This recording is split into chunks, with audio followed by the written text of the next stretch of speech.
Whether you're an old school Xiao player or you just got him, in this video I will try to give you a few advanced tips that will help you min-max your builds and gameplay. As always in this series of videos, we avoid covering the most basic aspects of the character's kit and go straight into more advanced mechanics and ways to play them. First things first, the way you want to use Xiao's kit and plunge attacks can actually change quite a bit depending on the scenario you're in. The first combo we will go through is the classic N1J. Xiao has a unique first normal attack that is divided into two hits. The first one does not have hit lag, meaning it will not delay his animations upon enemy contact. Weaving this normal in between plunges will result in a tiny animation cancel for the plunge, but most importantly two other things. Being able to obviously get some extra damage and hits in, which will also help weapons like Primordial Jade Winged Spear. It will also trigger teammates' talent that require normal attacks to activate. This however needs to be adjusted depending on the character paired with Xiao. For example, Yelan's coordinated attack will trigger at the very start of a normal attack, which makes it perfect for this. Facial C6 works the same, but Xinshu or Toma instead will require a slower cancel for their burst to activate. Talents that trigger upon hit will work accordingly, but this I just mentioned work for Xiao even if you're far away from the target and don't actually hit opponents with your normals, which happens quite often in AoE. Another way to attack with Xiao is the Jet combo. This combo is performed by doing a charge attack and cutting its animation by jumping to perform a plunge. Do note that you should only use it in single target scenarios, and it's the highest talent multiplier attack string that it can perform. It can also be used while chasing collision damage. Collision damage are hits that can occur when a character performing a plunge attack collides with the enemy hitbox before touching the ground, using this multiplier right here. As you can see, it's possible to get even more than one extra instance of this collision on each plunge. This will come out every 0.3 seconds on the enemy hitbox. And they obviously represent a big boost in Xiao's damage, especially if done often. However, it's not always easy or even possible to achieve them. Generally, the bigger or taller the enemy, the more chances of these extra hits to happen. And the only real way to make them happen is to try to plunge right on top center of the enemy. Positioning is also key to make sure all your enemies get hit by each plunge. This is pretty straightforward, so I won't talk too much about it, but basically you either make sure to be in the center of your targets so they all receive damage, or, especially if they get staggered a lot, you try to form a line between you and them, so that when pushed, they will follow the same direction and it will be easier for you to keep hitting them. Xiao, in basically all of his teams, has the often called hyper carry role. A hyper carry is a character that will carry the team, in this case by representing most, if not almost all the team's damage. To do so, he will need his team to provide him with buffs, protection, and make sure that his 70 energy cost is covered. This can be very basic to explain, but it's vital to smooth out his gameplay. Using his skill right before the burst and fast enough will make sure that the energy from the two skills go towards the next burst. Moreover, it's possible to also include another character's skill together with his to give him a head start. As you can see, I'm able to get energy from a Farzan skill and two Xiao skills. His burst is able to do this because it consumes the energy at the start of its animation. This does not work very well for his C1, even if you cast your 3 skills, there is a chance you're not going to get all the energy, or that you're just going to get part of it. And while talking about his C1, do note that the extra skill cast does not really provide Xiao with an extra skill per rotation, as he will only have 2 left on the second cast. However, it can still be valuable for team's energy and damage. Xiao is notorious for the lack of strength on all of the next constellations until C6. But on the upside, he feels absolutely complete at C0 and chasing team upgrades or weapons is way better for his performance.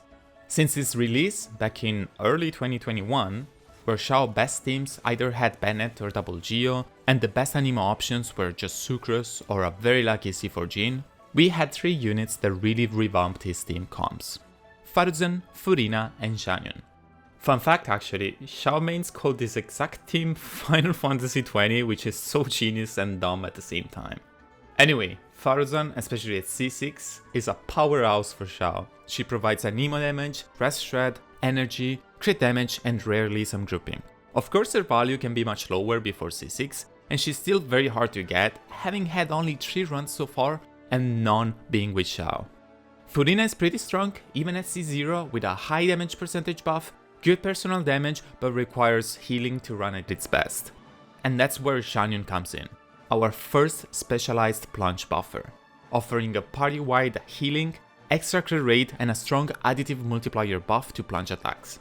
This buff will ignore Xiao's attack and talent levels and scale off with crit and other sources of damage percentage, and that's why it's so strong with Furina and Faruzan. You can find tons of info on Xiao on her own video, but for Xiao she was able to establish and complete his best team to date. Of course there can be drawbacks that make this team not 100% perfect. One of these is how easily obtainable crit rate is for Xiao but not crit damage. We have from 4 to 10% crit rate boost coming from Xiao, Xiao's own Ascension stat, and possibly Maruchosi and Primordial. Of course, all of these together are not playable. Maruchosi is another great improvement for Xiao that is not necessarily his best set, especially when compared to Vermilion, but provides a very comparable solution and in a few scenarios even more damage. A general rule when choosing your build is to try to even out your stats. When presented with high crit and damage percentage options, attack becomes more valuable. When the attack is really high, the damage percentage and crit take it away. Your damage is a multiplication of many factors. To maximize the product of a multiplication, you want to allocate as much as possible to each part and avoid going all in into one or two stats. The perfect build to your exact case can only be given by a calculator, but as a general rule, let's make a couple of examples. You have a Furina, Faruzan in your party. The best artifact set is likely a Vermilion that will make sure your attack is also pretty high. Crit will come hopefully from weapon and good stats. You have Bennett, Furina and Faruzan instead. So tons of attack and damage percentage are already there. Maruchosi will likely perform similarly, if not better than Vermilion here. This applies to your weapons as well, of course. His two best options remain Primordial and Homa. Rare cases will see Vortex actually performing very well, and most other 5 stars can be okay. As far as 4-star weapons go, Xiao still didn't receive much. It's either Deathmatch, Blackcliff, or the most offensive 4-star in one's inventory. Missive is a good free-to-play option if you play during 3.1, while Lithic and Protector's Drill are very rare and have their own conditions. At that point, you can consider just using a Favonius Lance until a better option is present. Lastly for Xiao, she didn't just change his teams and builds, but when present she will also slightly change the way you attack. Mostly by invalidating the jet combo we talked about earlier. Now, even in single target, it's not worth performing over spamming plunge attacks. She will buff up to 8 of them, while Xiao is generally able to get around 10 plunge attacks during a burst. Now, a couple of fun or out of combat tricks that his kit allows are being able to plunge at any height without his burst, even when literally at ground level.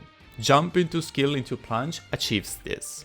Jump into skill can also hit certain weak points, and the same can be done during his burst.